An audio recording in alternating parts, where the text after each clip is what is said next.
diplomat, soldier, academic and Afghanistan expert, Rory Stewart. I mean, you live in Kabul. This idea of a surge, as we saw in Iraq, is it going to work? I don't believe so. I believe we lack the political support in Afghanistan. The surge in Iraq didn't work just because of troop numbers, but because of political parties, which we don't have. So, it's just doomed, is it? I think, basically, in Iraq, the secret lay with Iraqis. Mass political base, dynamic Baghdad government. In the absence of that, it doesn't matter how many troops you put on the ground, you're not going to be able to solve this insurgency. All right, let's look at it at a military level. This clear and hold strategy, I think that's what it's called, isn't it, in Helmand province? Is that going to work? Well, it's not a strategy. I mean, it's a tactical ploy. And that's my problem, that we have a lot of tactical ploys. We try various things. What we haven't really got is a strategy that takes us beyond a list of things that we want to do and linking that up to what happens on the ground. And I have profound doubts about whether we can ever turn Afghanistan into some 21st century state. I don't think we can do it. I think it's beyond us. And we should settle for some goal well short of that. What do you think that goal should be, Ed Butler? This is my point earlier, but the goals have changed very radically since 2001 and 2002. So what is it? What should it be right now? We should be more realistic of what the art of the possible is. Well, what is possible? That we have a more stable situation there. It is not a safe haven for Al-Qaeda and extremist terrorism, and that there is opportunities through investment of the international community into the economy, into jobs, that we can make Afghanistan not the sixth poorest country in the world, but somewhere in the 10th or 15th. This is not what the Prime Minister is telling us. He's going on about creating a coherent Western-style democracy with gender rights and all the rest of it. I mean, you know, is that feasible, Rory Stewart? You live there. So I actually believe even the creation of a stable, effective state driven by the United States and its allies is not feasible. That might emerge over decades driven by Afghans, but this idea that we can somehow engage in state building is itself a mistake. How does it seem to you, Ali Jalali, as an Afghan?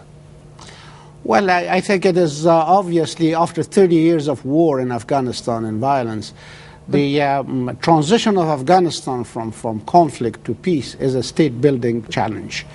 And yes, Afghanistan cannot be turned into full-fledged democracy overnight, but it is feasible to have a government that can control its territory and win the trust of its people and protect population. In any Islamic country, I think the legitimacy of state has two major pillars. That is protection of people, security, and justice. And in order to do this, you have to control the territory. And the military operations should provide that space. And then it will take time for the government to establish itself. Otherwise, there's no shortcut, there's no quick solutions. You seem to be suggesting, Rory Stewart, that is an absolutely unfeasible objective. I can see no evidence over the last 7 years that we're getting anywhere close to it. I can't see why the next 7 years is going to be any different. I would propose that that's an Afghan task over decades, and that we, the United States and our allies, should focus on counter-terrorism and on development, and should move out of the business of state building. So in all of this, if we're actually playing fair by the military, are we asking them to do something? These statements, these grandiloquent statements are being made by statesmen. They are unattainable in your judgment, in Rory's judgment, and one's perhaps not yours, Brigadier Butler. But they're unattainable, and we're asking young people to risk their lives in pursuit of something we know. Of course we are. That's not fair. The military are being given a poorly defined strategic task and are carrying out as best they can with inadequate equipment. We are not being fair to them. I think the challenge for the government, and 3 years ago when I was commanding in Afghanistan, Prime Minister Blair, with his Chancellor of the Exchequer, promised us anything which we required.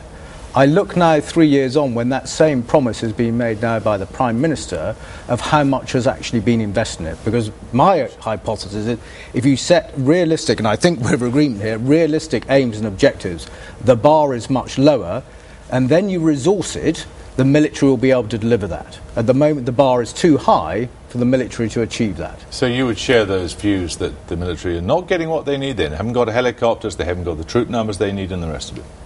And in terms of the helicopters, no, there has not been an increase in helicopters. I've been on the record consistently from 05 and 06, 2006, that we needed more helicopters, because as Colonel Stewart said on your interview, without the helicopters, sufficient helicopters, you become predictable, you're injecting more risk into your operations, you can't outwit the enemy. But this is a corrosive thing, because it doesn't just affect what happens in Afghanistan. Once the military start to feel that they're being asked to do things and they're not given the resources to do them, that could affect the whole way the military operates. What do middle-ranking officers think about this? The military's been doing too much with too little for a long time. I mean, Afghanistan is the latest symptom of this.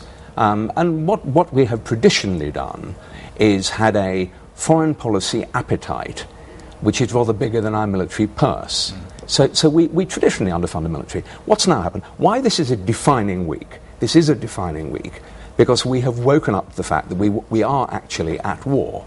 Now, whether we should be or whether we want to be is neither here nor there. We are, and we are now paying the price for a military which is underfunded for this sort of operation.